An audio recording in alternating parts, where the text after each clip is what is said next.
జై చంద్రబాబు, జై లోకేష్ అన్న.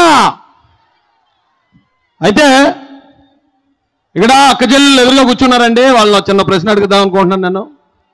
ఇంకా మన అధినాయకులు నారా చంద్రబాబు నాయుడు గారు రావడానికి ఇంకా కొంత సమయం ఉంది కాబట్టి, అలాగే అతిరథ మహారథులైన తెలుగుదేశం మరియు జనసేన నాయకులు అందరూ కూడా హృదయపూర్వక నమస్కారాలు తెలియజేసుకుంటూ, విచ్చేసిన మీ అందరూ కూడా హృదయపూర్వక నమస్కారాలు తెలియజేస్తున్నాను. అక్కచెల్లెలు అడుగుతున్నానండి, ఏమా ఎవరన్నా మీ దగ్గరకు వచ్చి ఓ 10 గ్రాములు బంగారం కావాలా, 10 గ్రాములు వెండి కావాలంటే ఏం కోరుకుంటారు?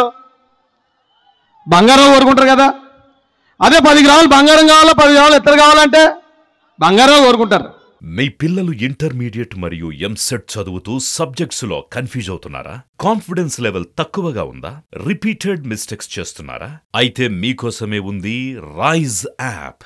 1 lakh question bank, performance analysis, online classes by experts, ఇంకా మరెన్నో ఫీచర్స్ తో మీ ముందుకొచ్చింది Rise. Rise, the perfect guide. Description లో ఉన్న లింకును ఉపయోగించి సబ్స్క్రైబ్ అవ్వండి. 10 గ్రాములు బంగారం కావాలా, 10 గ్రాములు ఇనుము కావాలంటే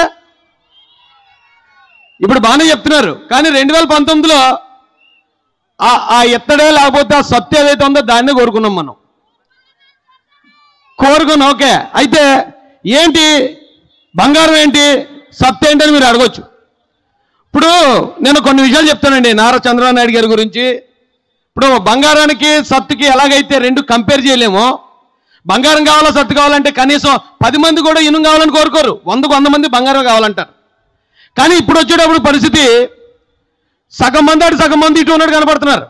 ఎందుకో దీనికి కావాల్సిన కారణం ఏంటంటే, నారా చంద్రబాబు నాయుడు గారు ఉన్నారండి. ఆయన చంద్రబాబు నాయుడు గారిని ఆయన మీద 2019 ఎలక్షన్లో ఈయన ఎస్సీలను అవమానించాడు, బీసీలకు అన్యాయం చేశాడు, ఉద్యోగస్తులకు అన్యాయం చేశాడు అనుకుంటూ లేనిపోయిన అబద్ధాలతో మనల్ని వదలగొట్టారు.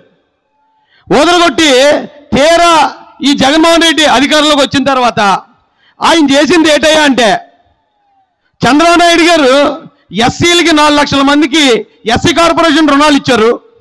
కానీ జగన్మోహన్ రెడ్డి గారు వచ్చి ఆ మొత్తం 27 పథకాలు రద్దు చేయడమే కాదండి, ఇప్పుడు దాదాపు 40 మందిని చంపించారు.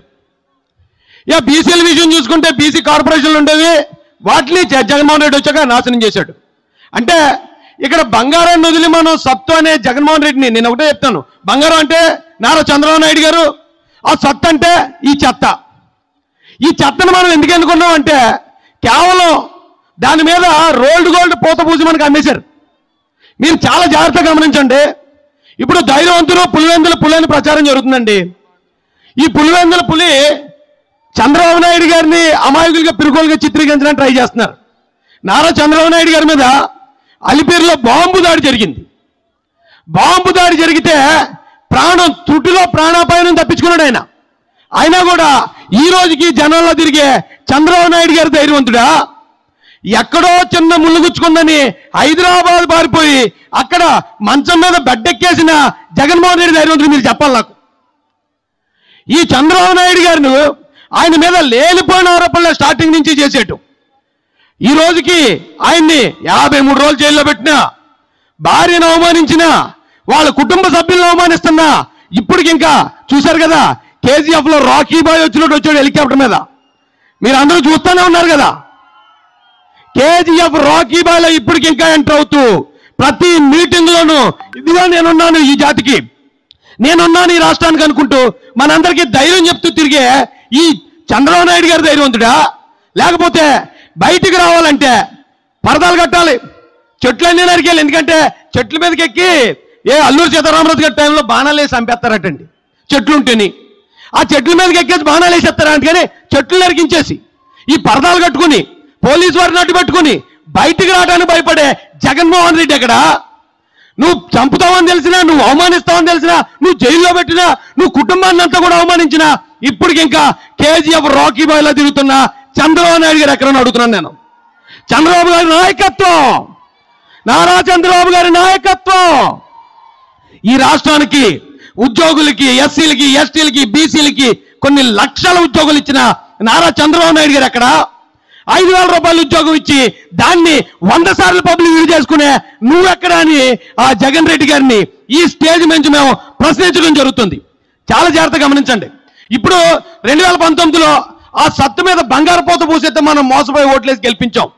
ఒకసారి చేస్తే మనం మోసపోయినట్టు, రెండోసారి కూడా మళ్ళీ సత్తునే ఎన్నుకుంటే మనం కూడా ఆ చెత్తలో సమానం అయిపోతాం.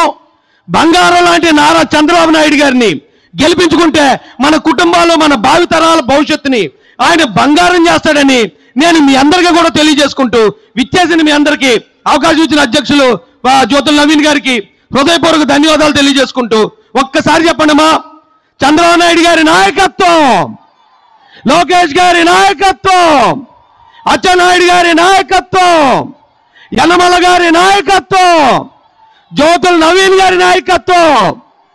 ఇక్కడ జనసేన సోదరులు కూడా ఉన్నారు.